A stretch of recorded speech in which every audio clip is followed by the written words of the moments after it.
Bismillahirrahmanirrahim. Assalamualaikum warahmatullahi wabarakatuh. Salam Merdeka Belajar.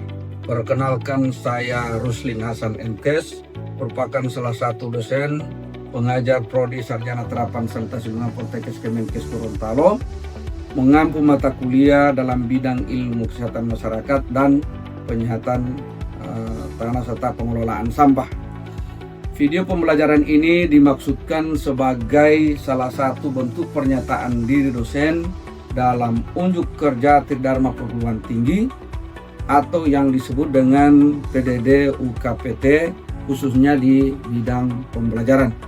Izinkan saya dalam kesempatan ini akan menjelaskan mata kuliah keahlian saya, yaitu penyihatan tanah dan pengolahan sampah atau yang disebut dengan PTPS. Deskripsi mata kuliah PTPS adalah mata kuliah penyihatan tanah dan pengolahan sampah, membahas tentang karakteristik sampah, pencemaran tanah, metode penilaian peningkatan kualitas tanah, kemudian permasalahan sampah, konsep dan metode pengolahan sampah, penanganan sampah, dan teknik pemanfaatan sampah. Pencapaian tujuan pembelajaran mata kuliah ini adalah dengan metode ceramah, diskusi, penugasan, kemudian praktik dan seminar. Mata kuliah PTPS ini itu terdapat pada semester ganjil, yaitu semester 3, dan capaian pembelajaran lulusan pada mata kuliah ini adalah mahasiswa mampu menciptakan lingkungan yang sehat melalui penggunaan teknologi tepat guna, mutakhir dalam bidang sanitasi lingkungan sesuai dengan peraturan yang berlaku. Materi pembelajaran atau bahan kajian yang pertama, karakteristik sampah, kemudian karakteristik tanah, kemudian pencemaran tanah, horizon tanah, dampak pencemaran tanah, metode pengendalian kualitas tanah, pencemaran dan peningkatan kualitas tanah, kemudian teknologi tepat guna peningkatan kualitas tanah. Yang kedelapan yaitu permasalahan sampah, konsep pengolahan sampah, metode pengolahan sampah, pemilahan sampah, dan selanjutnya adalah kebijakan dan strategi sektor persampahan, kemudian pemanfaatan sampah, dan yang terakhir adalah teknik pemanfaatan sampah. Di dalam mata kuliah ini kita melakukan evaluasi, yakni pada ujian tengah semester dan terakhir adalah ujian di akhir semester. Baik adik-adik sekalian, baiklah kita akan masuk pada perkuliahan, yakni materi yang ke-8, yakni tentang permasalahan sampah.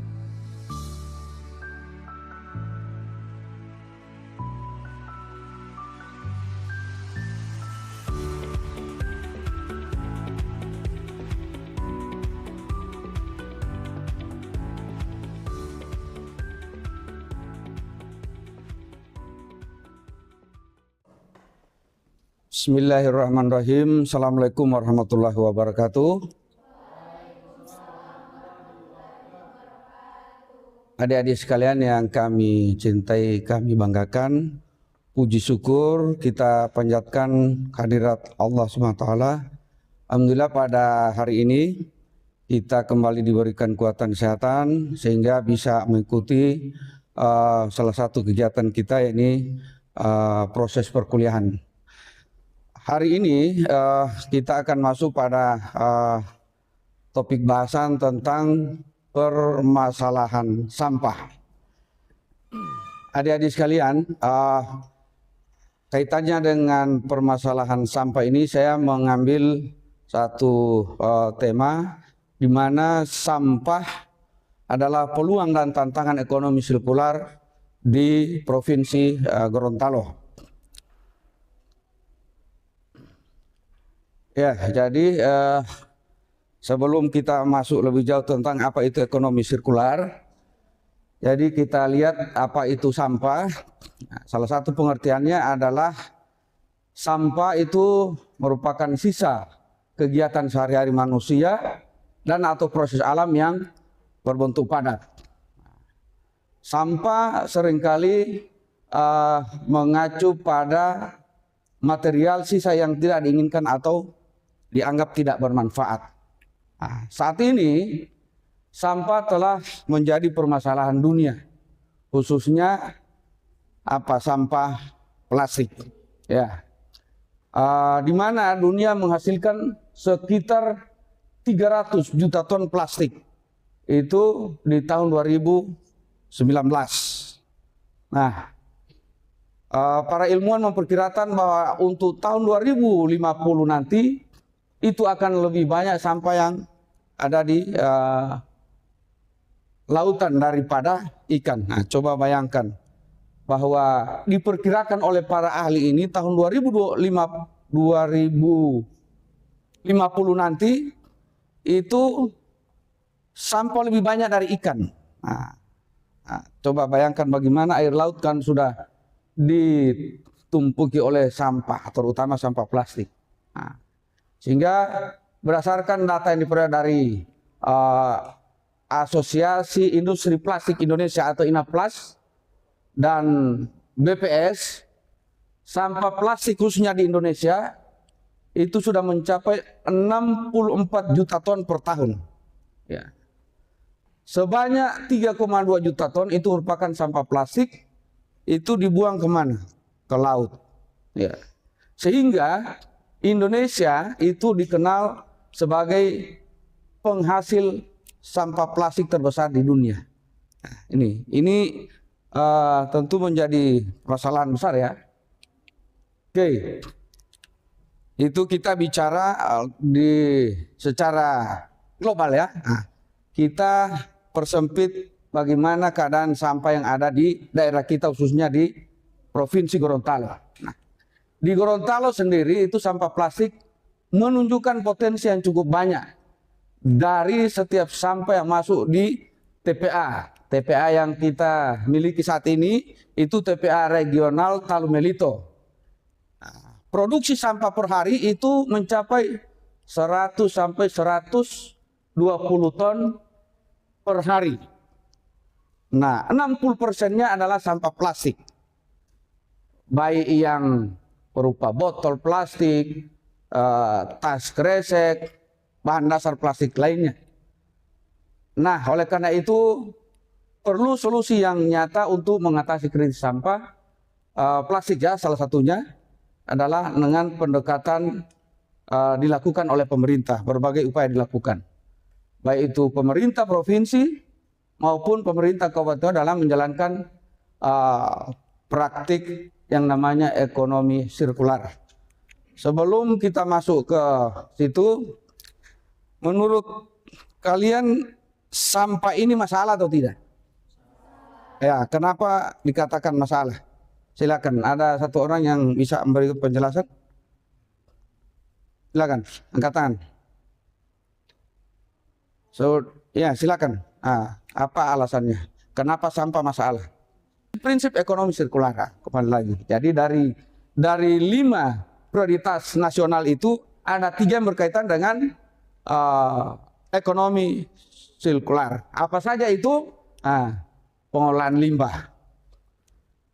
Ada mata kuliah pengolahan air limbah kan? Jadi ini masuk.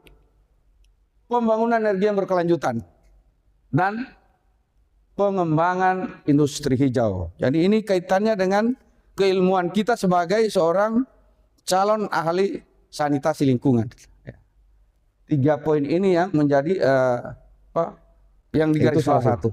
Oke. Nah, ini melalui pelaksanaan ekonomi sirkular, sampah menjadi sumber energi alternatif itu.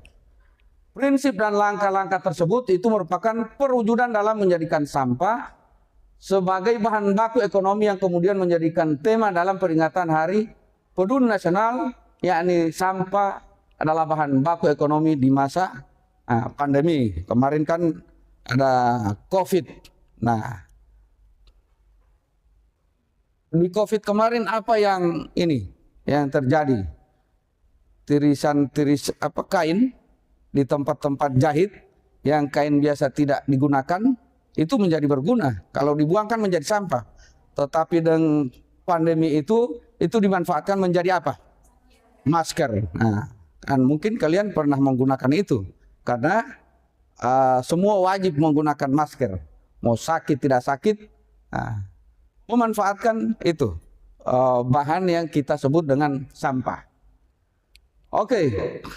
Nah, pendekatan ekonomi linear dalam pengolahan sampah itu digantikan dengan ekonomi sirkular. Jadi yang tadinya ekonomi linear menjadi ekonomi sirkular dengan memegang prinsip melalui strategi eliminasi, artinya menghilangkan, reuse, menggunakan kembali, dan material circulation, jadi pergantian materi dengan menjalankan pass out barang dan kemasan barang sekali pakai. Nah,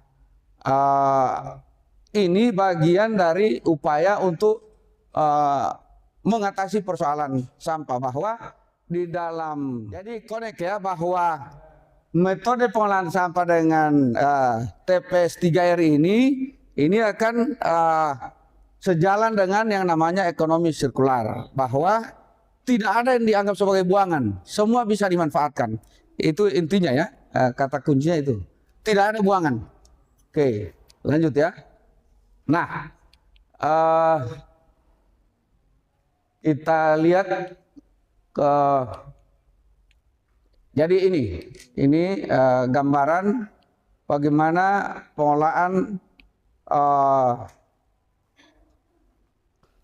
TPA sampah yang ada di TPA Provinsi Gorontalo ya.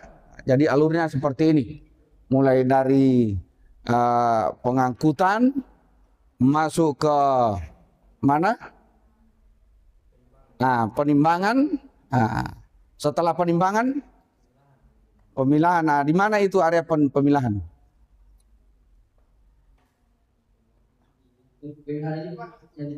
Ya, ya. Kan kemarin sudah berkunjung ke sana ya. Iya, di materi ya. Setelah dilakukan penimbangan, selanjutnya sampah itu Pak dikumpulkan di satu tempat. Nah, di tempat itu ada beberapa petugas yang akan melakukan pemilahan sampah tersebut. Ya. Organik, anorganik.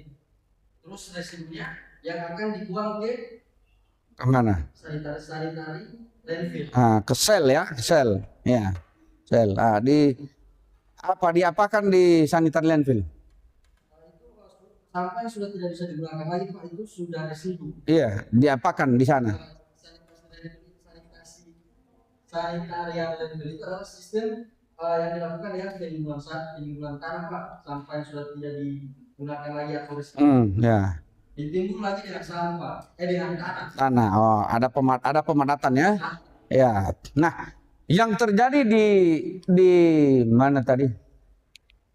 Di TPA. Ini kita lihat. Ini kan. Ini yang ada di sel 5 kan? Nah. Ini kan direncanakan sebetulnya untuk penggunaan berapa tahun coba? 5 sampai 10 tahun ke depan. Tetapi fakta yang kita temui pada saat berkunjung, itu hanya 3 tahun sudah penuh. Artinya apa? Bahwa ternyata timbulan sampah ini tidak sesuai dengan perkiraan untuk ditampung di sini. Artinya semakin hari timbulan sampah makin banyak yang dibuang ke TPA, sehingga tidak mampu TPA untuk menampung ini. Nah, upaya yang kita lakukan itu adalah tadi, jangan ada buangan. Kalaupun ada buangan, itu tadi harus ada pemilahan, sehingga yang anorganik mungkin bisa diproses kembali, kemudian organik mungkin bisa dikompos. Atau metode yang paling sederhana adalah apa? Yang gunakan ember. Bukan, yang ember berlubang. Dekomposer. Nah, itu. Jadi itu untuk mengatasi masalah sampah yang ada di skala kecil di rumah tangga. Sehingga itu tidak menjadi timbulan sampah yang bisa itu berakibat terhadap makin berkurangnya lahan untuk penanganan sampah di TPA. Oke, jadi ini kondisi yang di TPA ya. Sel 1 dan sel 2 itu sudah penuh. Nah, ini sudah seperti ini. Nah, ini seperti ini kondisi yang ada di TPA yang sempat kita kunjungi kemarin. Ini yang masih kosong. Ini yang diperkirakan. Di sinilah tempat pengolahan air lindi. Ternyata di sampah itu banyak sekali air lindinya. Jadi bukan hanya sampah. Nah, bayangkan di sini waktu kita berkunjung, apa penjelasan dari ini? Ini ada beberapa bak dan itu bisa menampung sampai berapa? 800 kubik air lindi. Nah, artinya cukup besar air lindi yang dihasilkan. Ketika itu tidak diolah, maka akan terjadi yang namanya pencemaran tanah. Nah, makanya kita dengan mata kuliah PTPS ini, itu bagian dari untuk jangan sampai tanah ini ikut tercemar oleh akibat pembuangan sampah yang tidak teratur. Nah, seperti ini existingnya. Ini perkembangan jumlah sampah yang masuk di TPA. Nah, ini coba lihat ini. Sudah sampai sekian ton per harinya, per tahunnya. Nah, permasalahan sampah yang masuk di TPA adalah sampah yang belum ada pemilahan dari sumber sampah, sehingga berakibat pada umur sel yang direncanakan berapa? 6 sampai 7 tahun.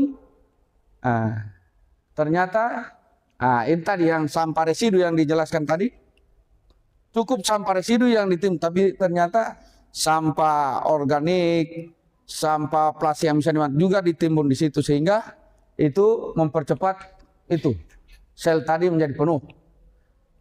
Sampah yang masuk di TPA khususnya dari kota Gorontalo berkisar antara itu 60 ton setiap hari, menunjukkan bahwa sampah dari sumbernya tidak ada pemilahan. Sehingga salah satu upaya yang dilakukan melalui pemilahan sampah tadi, minimal tadi organik, anorganik. Nah, sehingga organik mungkin kita bisa buat tadi dengan metode dekomposer. Bukan hanya di rumah tapi di kos-kosan, apalagi di kos-kosan ya. Kan biasanya kalau makan tinggal telepon. Pasti kemasannya menjadi apa? Sampah. Yang cewek-cewek kalau tidak enak makanannya, sudah dibuang sisanya. Padahal itu kalau dilakukan dengan komposer dengan bantuan mikroorganisme, itu akan menjadi media tanam, bisa dijual. Coba lihat di perlimaan ke arah kanan, apa yang terjadi di sana? Ada pot-pot, ada juga pupuk yang sudah dikarung. Itu dari hasil tadi pengomposan dari sampah-sampah organik. Sehingga itu menjadi bagian dari penguatan ekonomi dengan metode ekonomi sirkular tadi.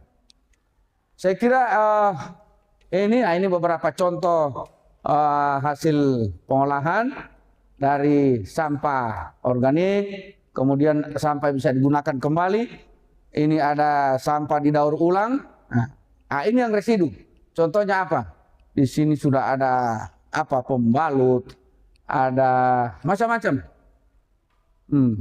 Ada puntung rokok. Ada lagi sampah B3. B3 tentu tidak bisa ini ke TPA ya. Dia ada pengolahan tersendiri. Jadi kalau bicara sampah ini banyak sekali persoalan ya. Sehingga topik kita yang sesuai dengan kurikulumnya adalah permasalahan sampah dan pengolahan sampah. Nah, ini salah satu metode pengomposan. Ya. Jadi 60% bisa didaur ulang ya, kalau namanya sampah ini. Nah, ini yang dibicarakan tadi sudah dikemas menjadi kompos, sehingga itu tadi ya. Ini ada yang menjadi vas bunga, menjadi keranjang sampah atau keranjang baju kotor, ada yang menjadi tempat tisu, macam-macam. Nah, ini di sini kelompok penanganan sampah plastik oleh kelompok 3R di TPA Talmelito. Silakan. Ya, silakan. Jadi baik, terima kasih dari kesempatan dari Bapak. Mohon izin bertanya. Seperti yang sudah Bapak jelaskan tadi, bahwa ternyata banyak upaya yang bisa kita lakukan untuk mengurangi sampah yang ada di TPA Talmelito ini.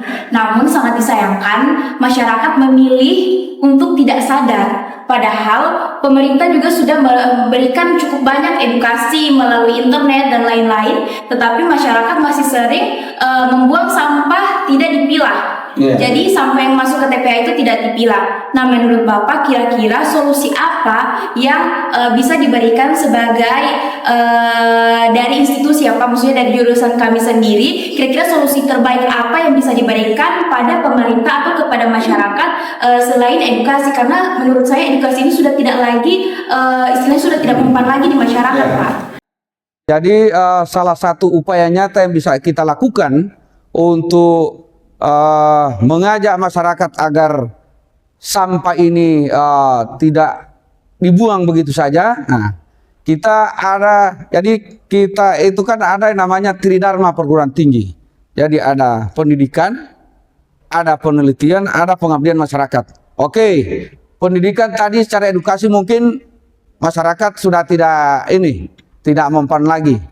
Oke, jadi melalui kegiatan penelitian dan pengabdian masyarakat itu bisa kita ciptakan metode bagaimana pengolahan sampah, salah satunya misalnya dengan metode komposer. Nah, kita datang ke tengah-tengah masyarakat melalui kegiatan pengabdian masyarakat, kita ajak masyarakat untuk secara langsung mendemonstrasikan salah satu produk kita, alat dekomposer, sehingga itu selain mudah juga murah dilakukan oleh masyarakat.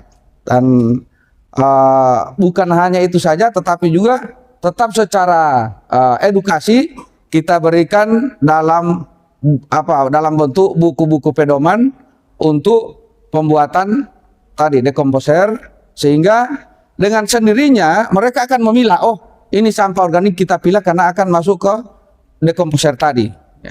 Yang plastik mungkin dia bisa pilih bawa ke TPS 3R, bisa dikelola menjadi kerajinan.